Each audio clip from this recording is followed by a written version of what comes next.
Mrs. Gandhi, can you imagine any circumstances in which you might once again become Prime Minister of India? I can certainly imagine the circumstances, but the question is whether I want to be or whether I'll agree to be or not. What would be the terms under which you would agree to be? No, it's not a question of terms. I don't want to be. You often talk... But in politics, you can't make a very categorical answer. I didn't want to be in Parliament, and I told everybody I wouldn't stand. But here I am.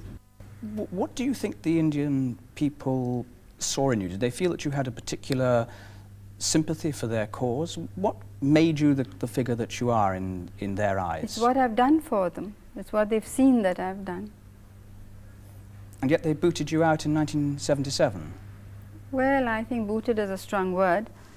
We were defeated, but within less than a month after the defeat, they were coming back to me because there was such a very sustained malicious propaganda that people were taken in by it.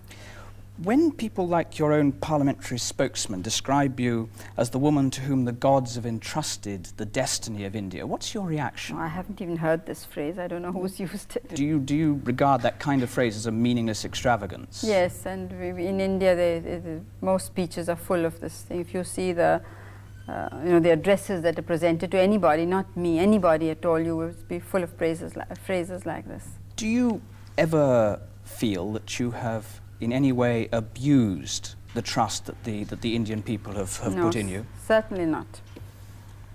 I'd like, obviously, because that's a question directed towards the state of emergency, which you declared in 1975, when you gave yourself very great powers, and you explained, if I'm right, when you wrote to the President requiring the permission to carry out the state of emergency, information has reached us which indicates that there is an imminent danger to the security of India.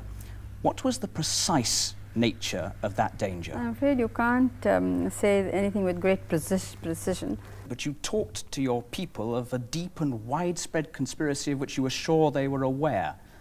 What conspiracy? Well, it's obvious, isn't it? Now the whole subcontinent has been destabilized. But this was an internal upheaval you were warning. No, it was both. It was supported from outside. But you required the special powers on the basis of internal upheaval. No, the question was, had it been only internal with no foreign interference, one could have dealt with it in a much easier way. But you didn't even mention, with respect, you didn't mention foreign upheaval. No, why should one mention it?